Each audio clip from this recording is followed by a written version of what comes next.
Rolex. Rolexes. Rolex? Yeah. So anyway, Rolexes. I think we're seeing where they got the typeface and the name there. So I bought this watch on Amazon 1 month ago for £40. And what I did was I wore it every day for a month, giving it the hardest beating that I could possibly imagine. Okay, so why did I buy this watch? Now, I didn't buy it because I wanted to look like I owned a £20,000 Rolex. But what I wanted to do was see what people's reaction were to this watch. Daddy, I can't see you at all. Try and keep it straight. Well, I've never had quite so much attention over a watch. The problem for me is the idea of wearing a £20,000 really doesn't appeal to me. It gives me a lot of social awkwardness. So when people compliment me on assuming that's what it is, I feel I need to explain that it's not.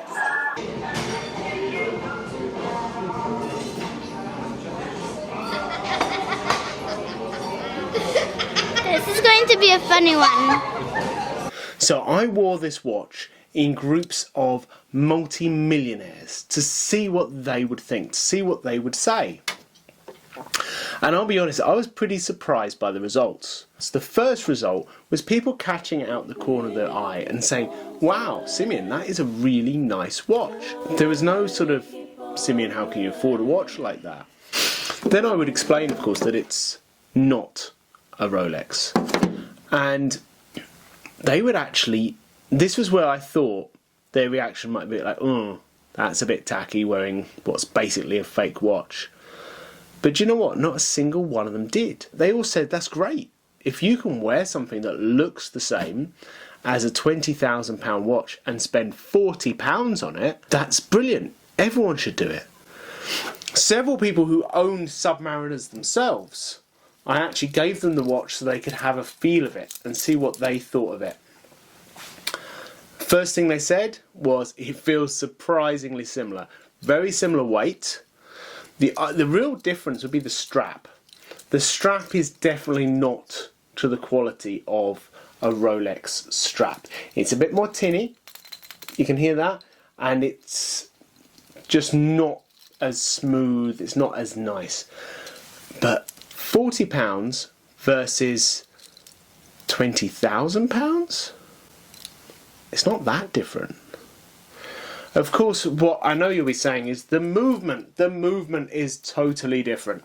And yes, they do actually sell an automatic version of this, which is about £200. But this is the cheapest of the cheap because that's what I was trying to do. So this is £40. It comes with a Japanese quartz movement. And as we all know, a Japanese quartz movement keeps perfect time. This has not lost a second in the month that I've been wearing it. I washed up in it. I chopped logs in it. I put up gazebos in it. I put logs on fires in it. I did everything in it. All the stuff that you would never do if you're wearing a real submariner, because you'd be really worried that you'd break it. So what happened? So, how did it go? How did my Kidioni submariner survive? I'm almost disappointed to tell you that it was perfect.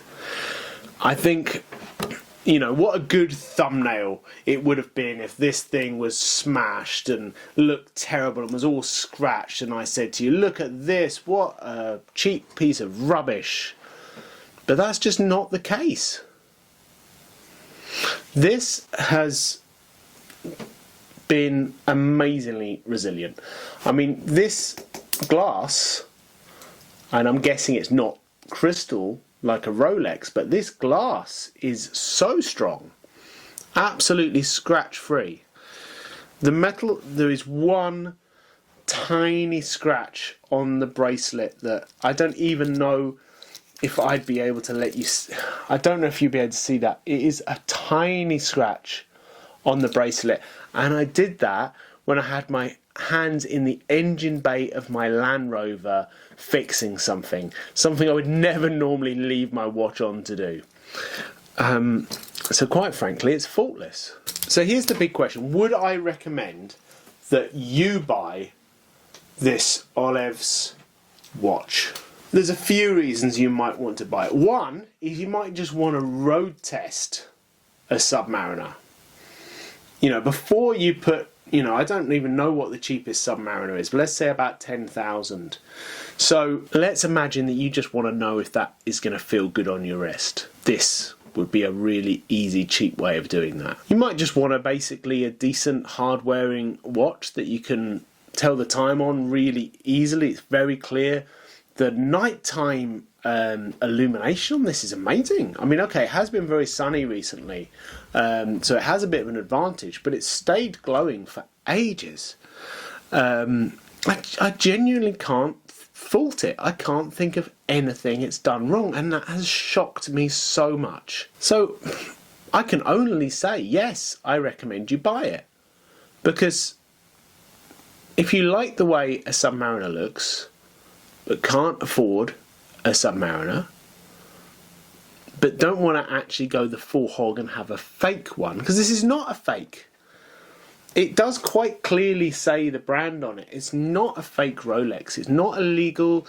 It's not immoral. It's, okay, yes, they've kept it as close as they physically can, don't get me wrong, but it's not fake. So I would actually highly recommend it. You could get one in every different colour.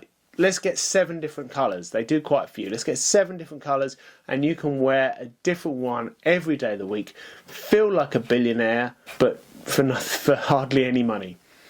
And at the end of the day, isn't that what it's about? It's about wearing something you like. It's about wearing something that works. It's about wearing something that's comfortable.